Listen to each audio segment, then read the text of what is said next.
Is setting a goal a legitimate path to self-improvement or just another project we don't have time to manage? What's wrong with setting loose intentions and just fucking goals? I love it. Amen. Yeah, today we are diving into our latest poll data and we're going to find out why health and wellness is the new corporate ladder and also why your calendar may be your secret weapon for achieving your goals. But before we do that, first, our midlife moments. Over to you, Julie. My favorite part. Okay, I have a good one this week. The other night, my son, who is 11, and I were watching Beast Games. Great Love show, it. by the Love way. Have it. you seen it, Jenny? Yes. Yeah. Okay, Mr. Beast.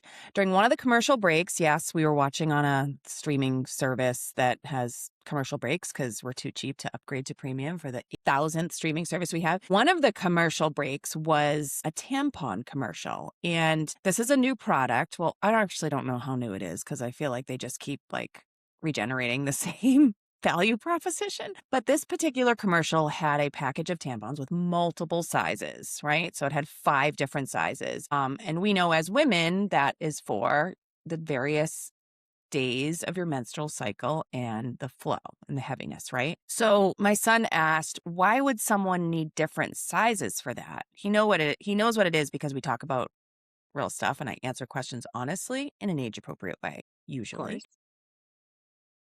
But I'm also one of those parents who over explains when they ask. So, as I was launching into the stages of a woman's menstrual cycle and how the body is a miracle, it can do so many beautiful things. My son stops me and he goes, Mom, this feels like that time when I asked you why old people aren't considered sexy and you Googled sexy grandma and dad got really mad. I've heard enough. End of conversation, Julie. I Yep. love it. I love it. Well, hey, Yep. he's asking the Yep. right questions. I mean, yeah. Exactly. So over to you. Give me your midlife moment. Okay, mine is a moment of like mom rage that I had. This was actually last week, and I don't know if any of our listeners are just like feeling some rage right now. So it's been snowing here. We had a snow day, and I took my kids sledding, and my son brought a shovel because he was so excited to build a jump because no longer can kids just sled down a hill. Like they have to up the ante. So he brings a shovel. He makes this amazing jump and they're having a great time. Some other kids come over. There's a whole line forming. They're going down this jump. And then I noticed there's this gaggle of boys, maybe like 13, 14-year-old boys, and they're just kind of walking around. No one seems to have a sled. They're just walking around. And I overhear one of them say, "Let's go destroy that jump." And I am like, "Excuse me?" Yeah, Asshole. no kidding. So I turn to them and I'm like, "You're not going anywhere near that jump." So then I decide to position myself between the boys and the jump. Now, mind you, I'm 5 feet tall. There's one of me. There's like 7 of them. There was no way I was going to stop them, but I tried. So I'm like, opening up my arms, trying to like keep them from going. Well, of course, they make it past me and they tumble one by one down the hill and they ruin the jump. And my son's there, clearly upset. He's shoveling, he's fixing it, and I am pissed. So the day kind of took a turn. We eventually called it quits. But as we were leaving, I had a bit of a maybe immature moment, but it felt so good. I was like, there's no way in hell these boys are going to get to enjoy this jump that my son just fixed after we leave. So I walked down the hill and I jumped up and I slammed my body down on that jump. And you better believe I destroyed it. And it felt so good. And it took everything in my power not to just turn around and just flip them off and walk up the hill and leave. So yeah, it was That's rage, but felt so good. Felt so good. that's amazing. And after this session, I'd like to find out where it was you were sledding so that I can go and get security camera footage from all the houses around this hill so I can watch you belly flop onto the jump. I'll let you know. It's like, that mama bear instinct of like, nobody better fuck with my kids, not on my watch. So yeah, yeah, Yeah. yeah. Yeah. Oh, I'm sorry, Jenny. All right, goals. Let's go. So, listeners, we asked midlifers a whole bunch of questions related to goals. And by goals, we're referring to any area of life. Could be personal, could be professional, health and wellness, the whole gamut. Well, except for those stupid corporate goals that are mandated once a year if you are in corporate America. Just say that they feel like such a check the box activity because I really feel like goals need to be self motivated, like you intrinsically motivated. As soon as someone is telling you you need to come up with a list of goals, like, what's the point? So, any Yeah. HR professionals out there, like, can we fix this, please? It feels wasteful I to me personally. know. Right. Amen. And great point. By definition, goals are defined as future outcomes or targets that someone is committed to achieving within a specific time frame. So many of our listeners might be familiar with the terms SMART: specific, measurable, achievable, relevant, and time bound, which in theory or in practicality helps bridge that gap between current reality and future ambition. Personally, they just make my shoulders tense, but that's me. I actually have kind of a different relationship to goal setting. I love setting goals, not work goals. Let me be clear. This is really in the realm of like personal, professional development. I love setting goals for me. I love setting goals for my family. I am into it. And I think the reason is I love the idea. I love to like daydream about, the future possibilities, and I find it a little bit hopeful. But I also don't give a shit about keeping the goals. Like for me, it's really the act of setting goals like brings me joy. And I don't berate myself when I don't keep them. And I know going into it, it's likely not going to be something that I keep, but I still enjoy the setting of goals. So I don't know what that means. Okay, so let me ask you this then. Is it a goal or is it an intention? Okay, what's the Because difference? I don't know. But for me, I was thinking hard about this. And first of all, I have to differentiate kind of my own goals and my own willingness to set goals and the goals that I encourage my children to set. Because I will make a statement that I think goals are important. However, there's financial goal like save X amount of dollar, retire by X date. So in order to do that, it's pretty easy to attach a SMART goal to it to achieve that goal. So those I am for, I have them set. But give me an example of something you and your family strive for. Like what would be a goal that you would say for the year? So let me be clear. It's me, not my family. I don't think they care so much Okay. about the goals, but So you set the goals, you're setting the goals yeah, for your family. I run the family. I set the goals. Okay. So again, maybe this isn't a goal. Like we are going to eat clean for 30 days. Like we're going to cut out sugar and we are going to feel so good. And we're going to really prioritize like fruits and vegetables and no dessert for 1 month. Like, I know this is ridiculous. Is that a goal? Like, I don't know. See, what's the point? What is wrong with just saying we're going to all make our best effort to do a lot better and eat a lot cleaner and fresher. And you're going to know if you're succeeding. Well, you will. Your kids might not. They might hate you, but I don't know. Then what happens at the end of the month? How is that tied to like what's your reward system? Go back to eating not right, clean? right. I also think that if you don't meet those goals, like you're saying, Jenny, you're okay with abandoning them. But I think for the most of us, people do judge themselves. Let's talk about that for a minute. And actually, maybe when we get into the data, I think that's a good point to bring up. What happens when you don't achieve your goals and is it okay? And in fact, maybe we need to rethink goal setting a little bit. So, all right, well, let's get into the first key insight that we got from our data. So just to remind people, we did ask, do you set goals? And we wanted to understand what types of goals do you set? Because that's a big word and there's lots of different areas in your life where you can set goals. We asked about strategies for keeping goals. And then we also asked about what are the blockers? What's preventing you from keeping your goals if you do set them? So the majority of respondents, 70%, set goals.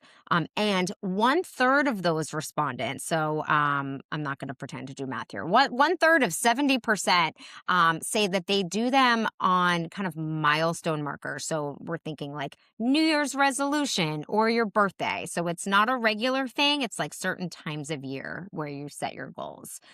So majority do seem to set goals.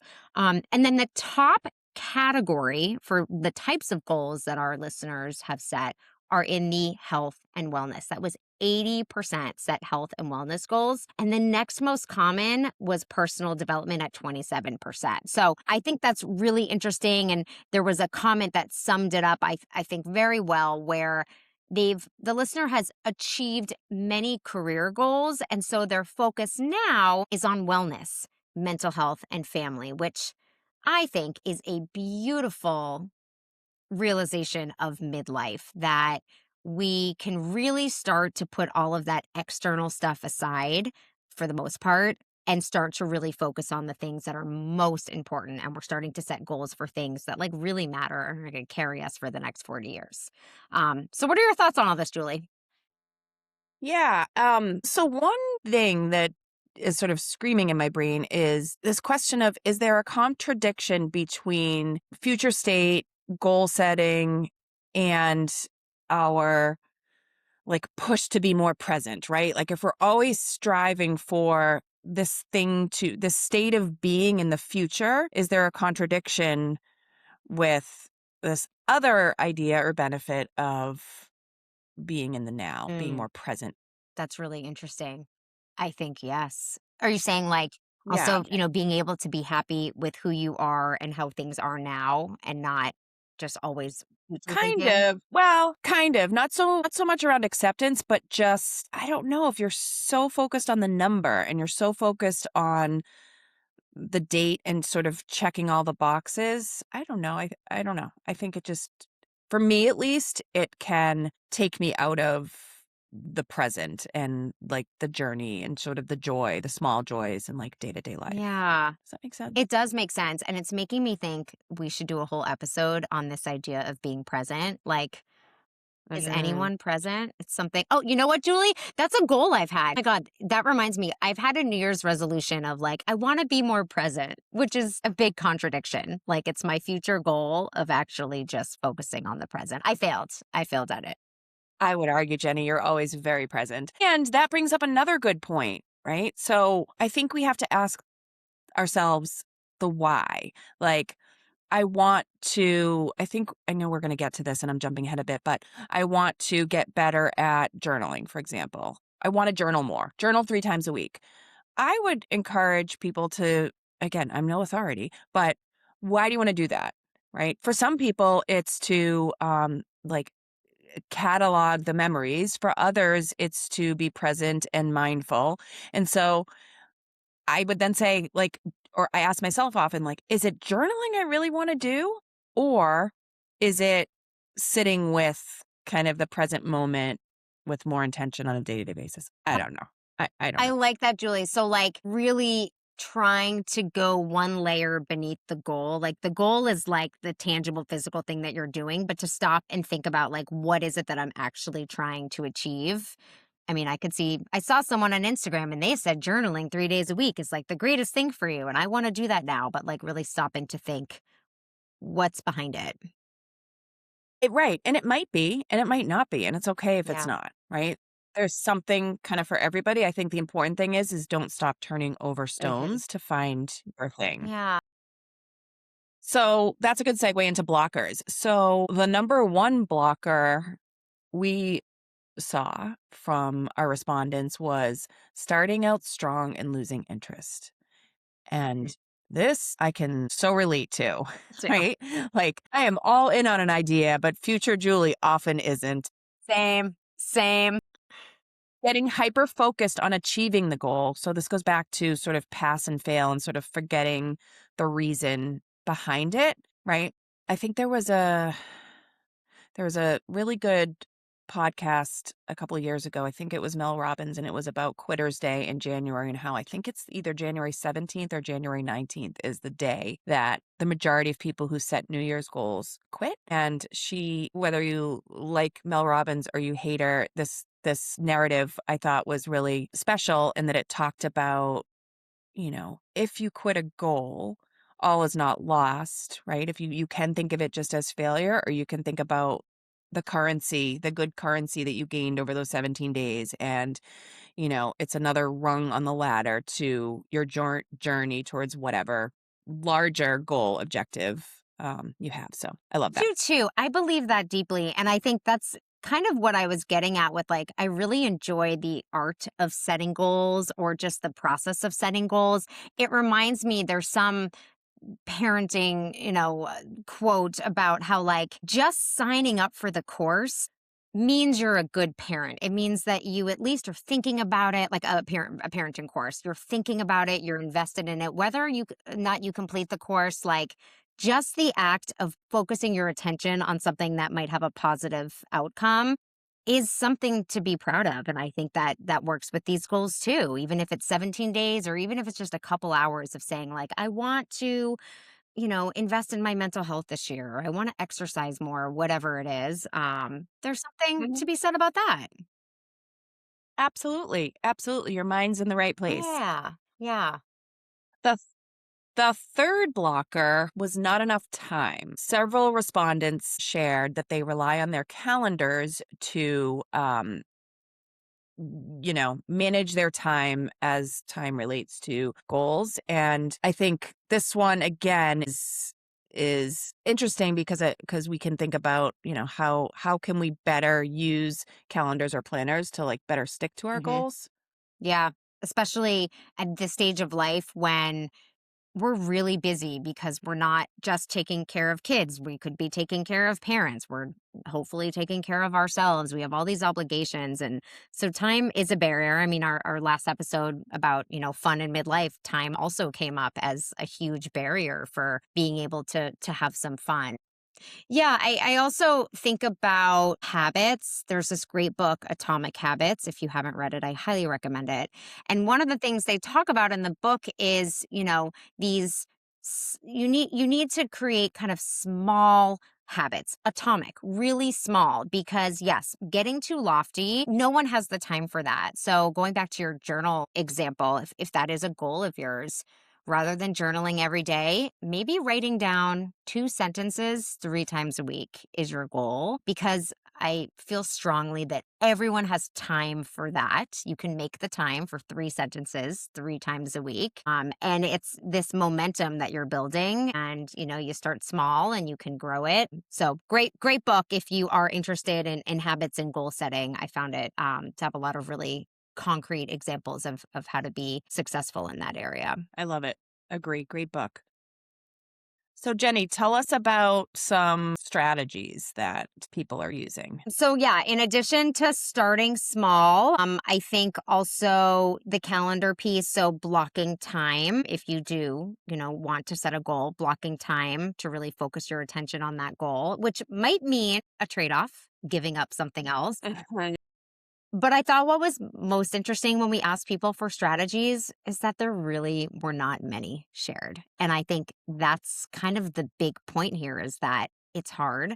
There's not one strategy, there's not like a miracle way to achieve your goals. And so that was my takeaway, was like, maybe there aren't a lot of strategies. Maybe we just have to kind of rethink this idea of goals and what it means to set them and what it means to achieve them, or maybe not achieve them. Yeah, I love that. Yeah, I think there is courage in reevaluating. You don't have to wait until you meet or don't meet a goal to change it up, right? Like there's growth in constantly pivoting. And I think if you are the type of person, again, I am not, that has a hard time with giving up on something, fine, but maybe ask yourself why. Yeah. This reminds me of our podcast, and our relationship to goals with this podcast. When we started, our goals were less about number of people listening and how many episodes we want to do. And our goals were really around like, let's have fun. Let's learn this new craft. Let's explore this world of podcasting. And I think Yeah. goals like that, like I feel like we've achieved that. And so maybe those are the goals that we should be thinking about more, rather than like the ones that are measurable. Yeah. And if this was our gig, right? If this was our livelihood, you have to have goals in order to professional goals in order to succeed, right? Good point. I think, yes, this is not our full-time gig. We're not here to make money. And so if that were the case, then yes, we would need different types of goals. So yeah, that's a good point. Yeah. We're just here to have fun. But honestly, Jenny, the first time I hear, hey, we should set some goal. Like, it is my nature for my back to go up against the wall. I don't know what that says about me, but I feel defensive if I'm being honest. And I don't know what that's all about. But Any ideas? I mean, think I don't. Here's what I think. I think I don't like to fail. And if I don't set goals, it's impossible to Yep. fail. Yeah. Maybe. Yeah. What does that say about me? No, I mean, I think that's a very human thing. Most people don't like to fail, even if we hear this, failure is all part of the journey and we learn from our failures. It's not a good feeling. So that makes sense to me. Yeah. All right. Well, goals. Are they good? Are they bad? Are we going to change our relationship to goals? Unlikely. My goal is to just get through the day sometimes, and I think I've achieved that so far. I'm alive, so there you go. Success. You're doing great, Jenny. All right, listeners. Well, stay tuned for our next poll. And to do that, you need to follow us on social, head to our website, get on our email list. PSA, check your spam if you're on our email list, because Jenny and I have a very hard time with technical details. We cannot figure out how to get our emails out of spam. Also, be sure to listen, like, and subscribe, and all the things on YouTube, Spotify, and Apple. Yes, and we will see you next time for your reality check. And until then, keep your secrets safe unless you're telling us.